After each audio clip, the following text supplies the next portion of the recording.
Greetings, students, and welcome to yet another in a series of video lectures. And so today we're going to spend a little bit of time talking about healthcare and healthcare policy. So we need to be mindful because as we venture down this road as social workers, this is going to be a critical piece of information that we're going to need to be aware of in terms of how these policies work, because oftentimes we'll find that our clients are actually often going to be the beneficiaries of these types of services. So bear with me as we walk through our video lecture for today. So uh, first off, if you when you read your chapters, you'll notice that there's some things that are there. And so some of the highlights that I simply pulled out are just these. And that health care in the United States is marked by several contradictions. So the reality is that there are about 87 million people on health insurance back in 2014, but then there were another 33 million who were without health care. And of that particular group, there was 8.6 of those were children. So think about that for a moment in terms of the significance that impact can have on children not having access to the medical services that they need. And then also recognizing that the military, Medicaid, and Medicare, these government programs actually covered 40% of people who were actually receiving health care. We also need to recognize that there's the issue of the uninsured. And so when we start to think about people who are uninsured, there's some things that we need to recognize in terms of the following. One, they're more likely to not receive medical care. Um, they Children who are underinsured or not insured have higher instances of developmental delays. They rely on emergency rooms for medical service, and that's usually when things have kind of reached a crisis and they don't have any regular source of care. And then when we start to look at chronic illnesses like heart disease and heart attacks, 25% of folks are more likely to die from those heart attacks, and the others need hospitalization for uncontrolled diabetes and acute pneumonia. So, again, some of the natural consequences of us having a healthcare system that is fragmented and does not cover all of its participants means that children suffer disproportionately, as well as people who have heart diseases and diabetes, and are actually prone to a shorter and more problematic life because of the inability to access healthcare. So it's a huge policy issue that we've been trying to address in this country for years. When we think about looking at the rates of who is actually uninsured, we start to look at these rates in terms of African Americans. We got 20.8% who are not insured, 18.1% of Asians, non-Hispanic whites, 11.7%, and Hispanics at 30.7%. So again, you've got significant populations in the United States that have pretty much double-digit um, uninsurability rates. And that's unacceptable, I think, for the most powerful, most prosperous country on the planet. When we start to look further at these medical services, what we recognize is that the medical services can kind of consist of this. So it's this continuum of organizations and people. So we've got physicians who are providing solo practice. We've got group practice health or group practice settings like HMOs that are health maintenance organizations. That's a collaboration of doctors and specialists that work together, often with a particular insurance company. Um, we have corporate owned and nonprofit clinics. So there are these clinics, you've got your Aspen Dentals, you've got your urgency rooms, you've got these private places that people can drop in, but they also take insurance and as well as they just take pay. You've got hospitals that are a huge part of this particular system in terms of those either being private, nonprofit, and or public hospitals.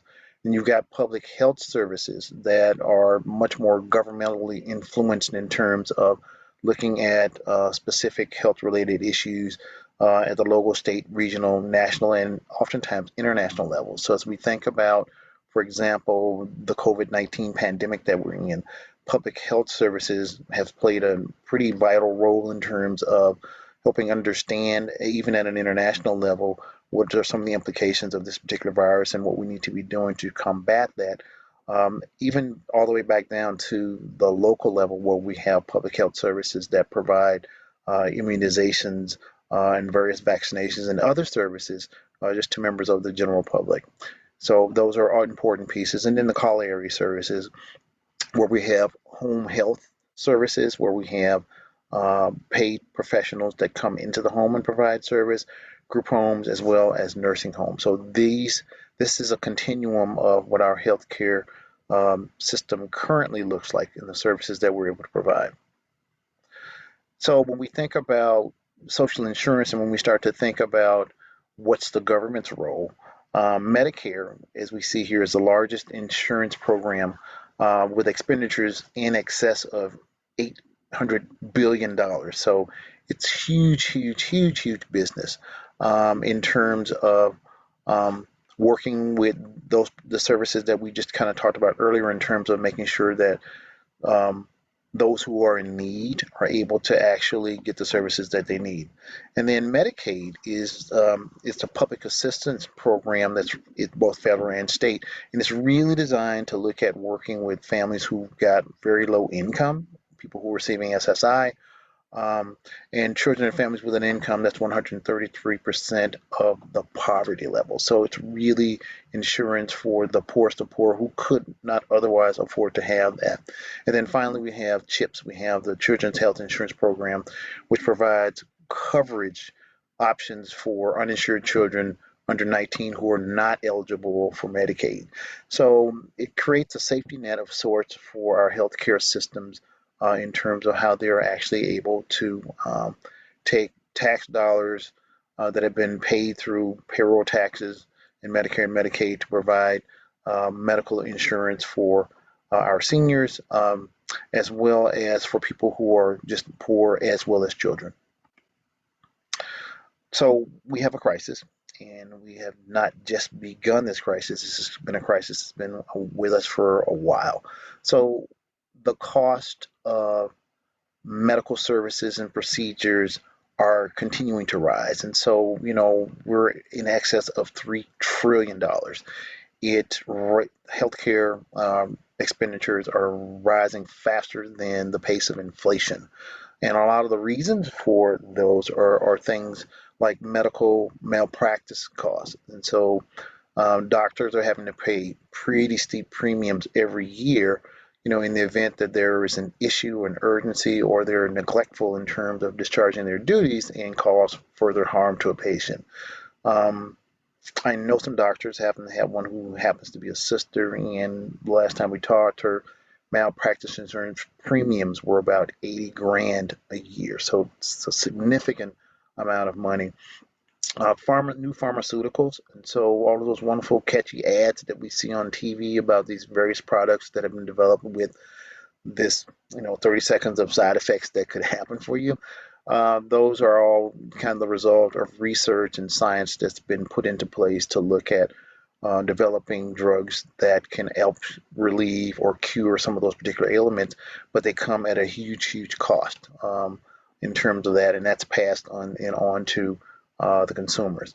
So, there are um, different medications for different types of terminal illnesses that have been developed, but they're cost prohibitive. There are pills that range $2 or $3 or $4,000 just for dosage to sustain life, and most insurance companies will balk against paying that piece, and most regular folks just don't have that kind of income to actually pay for that. So, we know what the end result could be of that. The administrative costs, so as we have shifted to a digital world, moving files, making sure payments are billed properly, things of that nature, that's an expenditure that also is continuing contributing to the rise in healthcare costs. The cost of hospitals, I'm not even sure what a hospital stay today is, but it's probably several $100s per day, depending on the type of room you're in. And if you're in an intensive care unit where there's a more acute and critical care, it's even more than that. Not to mention physician salaries, which hover anywhere from 3 to 4 to 500,000 per year, based on the specialties that they actually have. So when we start thinking about that, we can't continue to sustain this particular direction that we're moving in now. And so we need to then be thinking about what are some policy implications for cost cutting. So really, how do we start to cut the cost for healthcare? How do we lower healthcare costs in terms of the insurance that we have to pay for? How do we, negotiate lower amounts for physicians in terms of what they're willing to accept, as well as then the hospital and the pharmaceutical sector. So these are the areas in which we need to really focus our efforts in terms of social policy to look at what kind of things can be done to actually start to alleviate some of that. The other fairly significant item that actually adds to or compounds the issue of healthcare is gun violence and healthcare policy. So, first of all, there are about 300 million guns in the United States. So that's literally a gun for every person that's here. And then when we compound that issue with the fact that 1.7 million children live in homes with unsecured guns, so guns that are left out where kids can have access to them, and periodically we have these really tragic stories about small children finding firearms and either killing themselves or severely injuring siblings or killing others. So again, it's an issue. It is the leading cause of non-medical death in the United States. And approximately, get this, which was kind of a staggering statistic, about 300 people per day are shot. And if you're American, you're 20 times more likely to die from gun violence. And this continued debate over gun control still continues to loom. So the legislators, the policymakers are hesitant, citing, Second Amendment rights to bear arms, um, as an excuse for how do we curtail some of these particular issues. And, at the bottom of the pile, in my opinion, lies this whole influence of money, because I know that there are other organized countries that are first world countries that are economically developed and moving forward, and they do not have anywhere near the level of gun violence that we have in our country. So if Japan can maybe get away with 6 to 7 shootings per year compared to the 300 per day that are happening in the United States, I think that there's a lot of work that can be done here, because it does have fairly serious implications for healthcare. So some of the things that I think we have looked at in terms of reform efforts, looking at creating a national health insurance. There are many other countries around the world, and as you can see in the video Sick Around the World, that there are other countries that just do not have the same types of issues that we have as it relates to medical care. And the care is actually pretty good, and people are actually living longer with better qualities of life. So a national health care insurance with a single payer system, so everybody pays into it, as well as the Patient Protection and Affordable Care Act, which is commonly known also as Obamacare, is a way to look at bringing some of those individuals who have not had the benefit of being on insurance to actually be able to afford it and to actually be able to do that. So that is just a brief snippet of the highlights of healthcare and some of the issues that we face in our country as it relates to policy. So look at those. It'd probably be interesting if some of you decided to even think about looking further into healthcare policy as part of your policy analysis assignment as well too. So, but at any rate, do your readings, and we will talk when we get to our Zoom labs. If you have any questions, take care.